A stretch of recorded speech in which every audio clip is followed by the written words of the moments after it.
एक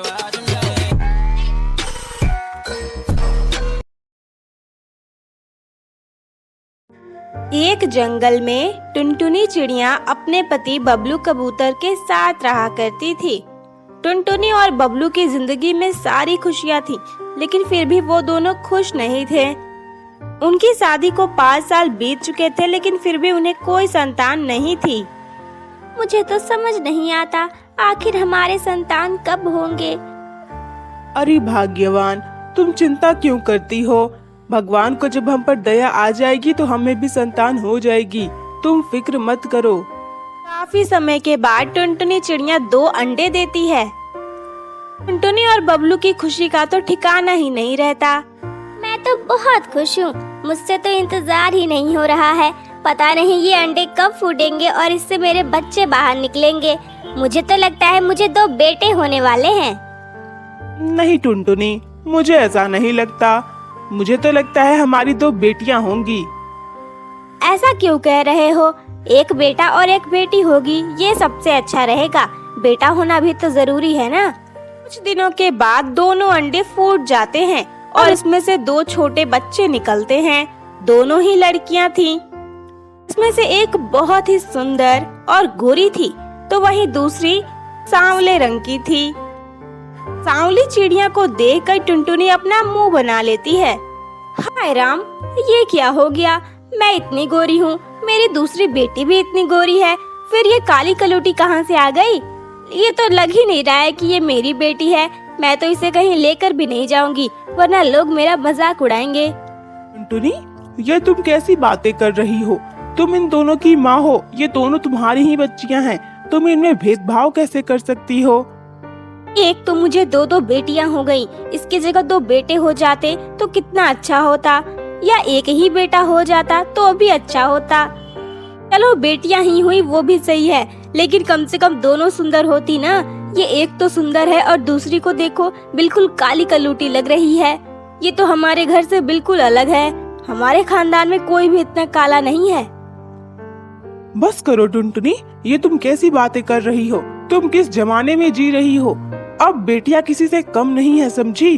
और रहा बात काला होने का, तो भूलो मत, वो तुम्हारी ही बेटी है। उसको भी तुम्ही ने जन्म दिया है, समझी?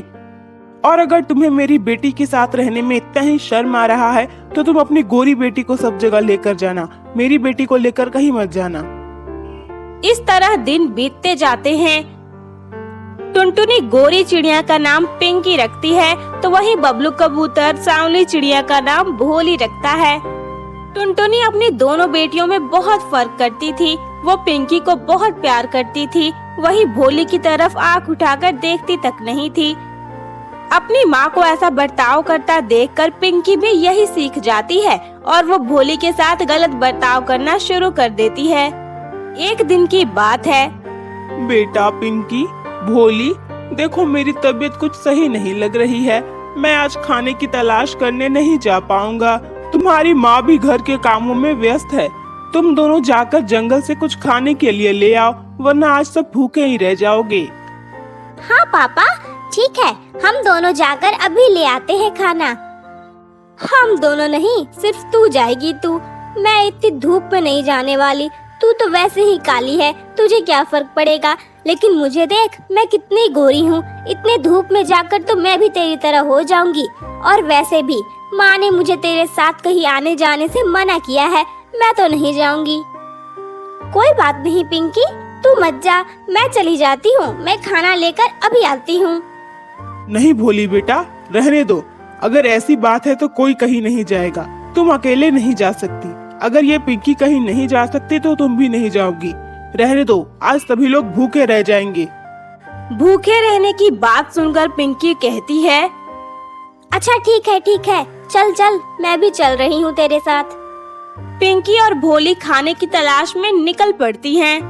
हाय राम, एक तो इतनी धूप लग रही है, ऊपर से कहीं खाने को कुछ मिल भी नहीं रहा है। ऐसे तो मैं बिल्कुल इस काली कलूटी की तरह हो जाऊंगी। अरे पिंकी, हम लोग गलत दिशा में जा रहे हैं। हमें उस पहाड़ी वाले दिशा में नहीं जाना है, वहाँ पर कुछ नहीं मिलेगा हमें। तू चुप कर, बड़ी आई काली कलोटी कहीं की, तेरे पास दिमाग है? तू तो बिल्कुल बुद्धू है, बुद्धू। मुझे पता है खाना यही मिलेगा, चुपचाप से मेरे साथ चल। पिंकी और भोली जा ही रहे थे कि उन्हें रास्ते में सुंदरी कबूतरी और उसका बेटा भोला कबूतर मिल जाता है। अरे पिंकी बेटा, तुम यहाँ क्या कर रही हो और इतनी धूप में तुम बाहर क्यों हो और इस पहाड़ी वाले रास्ते पर क्यों जा रही हो? अरे वो सुंदरी आंटी क्या है ना, पिताजी की तबीयत थोड़ी खराब है और माँ अपने घर के काम में व्यस्त है, इसलिए हम दोनों खाना लेने के लिए आए हैं। अरे पिंकी बेटा, क्या तुझे पता नहीं है इस पहाड़ी वाले इलाके में तुझे खाने को कुछ नहीं मिलने वाला, यहाँ कोई अनाज नहीं है। अरे आंटी वो क्या है ना, मुझे पता है, लेकिन ये है ना मेरे साथ काली कलूटी, ये है एकदम बुद्धू, इसी ने मुझे कहा यहाँ आने को, जबरदस्ती मुझे यहाँ लेकर आई है। अरे पिंकी, तूने इसके बात पर भरोसा कैसे कर लिया? तू तो जानती ही है ये कितनी पागल है, इसके पास ना शक्ल है ना अकल है, फिर तूने इसकी बात मान क्यों ली? जाकर कहीं और अनाज खोज, यहाँ तो कुछ नहीं मिलने वाला, पूरा दिन ऐसे ही गुजर जाएगा। ये सारी बातें भोली सुन रही थी, उसे बहुत तकलीफ होती है, लेकिन वो पिंकी से कहती है, पिंकी चलो शाम हो रही है, हमें खाने की तलाश भी तो करनी है, चलो चलो जल्दी से खाना ढूंढते हैं, मम्मी पापा हमारा इंतजार कर रहे होंगे। थोड़ी देर के बाद उन्हें अनाज मिल जाता है और वो घर लौट आती हैं। घर आने के बाद टुनटुनी पिंकी को एक गिलास दूध देती है और कहती है, बेटा तू इतनी धूप में बाहर क्यों चली गई थी? मैंने तुझे मना किया है ना, फिर भी तू चली गई। अगर तेरी तबीयत खराब हो गई तो ये ले दूध पी ले, तू बहुत थक गई होगी। अरे टुनटुनी, जरा भोली को भी तो दूध दे दो, देखो वो कितनी थक गई है, उसने भी तो बहुत मेहनत की है धूप में। मुझे इससे कोई मतलब नहीं है, मैं इसे अपनी बेटी नहीं मानती, ये तो तुम्हारी बेटी है ना, तो तुम जानो तुम इसे क्या खिलाओगे और क्या पिलाओगे। वैसे भी दूध इतना ही बचा हुआ था और ये मैंने अपनी बेटी पिंकी के लिए रखा था, और ये काली कलूटी दूध पीकर क्या करेगी? दूध पीने से कहीं ये गोरी तो नहीं हो जाएगी। इसी तरह कुछ दिन बीत जाते हैं। एक दिन जंगल में बहुत सुंदर सुंदर कपड़े बेचने वाला आता है। पिंकी वो कपड़े देखकर अपनी माँ टुनटुनी से कहती है, माँ माँ देखो कितने सुंदर सुंदर कपड़े हैं, मुझे 3 जोड़ी कपड़े दिला दो ना, मेरे सारे कपड़े अब पुराने हो रहे हैं, मैं कब तक वही कपड़े पहनूं? हाँ हाँ बेटा, क्यों नहीं, तुझे जितने लेने हैं तू ले ले। माँ मेरे पास भी कपड़े नहीं हैं, मेरे सारे कपड़े फट गए हैं माँ, मेरे लिए 1 जोड़ी कपड़े ले दो। चुप मनहूस कहीं की, जब देख तब खर्चे की बात करते रहती है, बहुत पैसा उड़ाती है तू। तेरे बाप ने यहाँ बहुत सारा धन दौलत नहीं रखा हुआ है और ना ही मेरे पास इतना पैसा है कि मैं तेरे ऊपर बर्बाद करूँगी, और तू कपड़े लेकर क्या ही करेगी? तू चाहे कितनी भी सुंदर कपड़े पहन ले, तू सुंदर नहीं दिखने वाली, चल भाग यहाँ से। भोली चिड़िया दुखी होकर वहाँ से चली जाती है। आज वो घर नहीं गई, वो एक पेड़ के नीचे बैठकर बस रोए जा रही थी। तभी वहाँ पर उसका बहुत अच्छा दोस्त गोलू आ जाता है और उससे कहता है, अरे भोली, तू यहाँ बैठकर क्या कर रही है और तू रो क्यों रही है? तुझे पता भी है तेरे घर क्या हुआ है? चल चल जल्दी चल, सभी की जान खतरे में है। गोलू गोलू ये तो क्या बोल रहा है? क्या हो गया? मेरे परिवार वाले ठीक तो है ना? मेरे मम्मी पापा और मेरी बहन सब ठीक तो है ना? भोली, मैंने बहुत कोशिश की, तेरे घर में आग लगी हुई है, मैंने बहुत कोशिश की उसे बुझाने की, लेकिन कोई फायदा नहीं हुआ।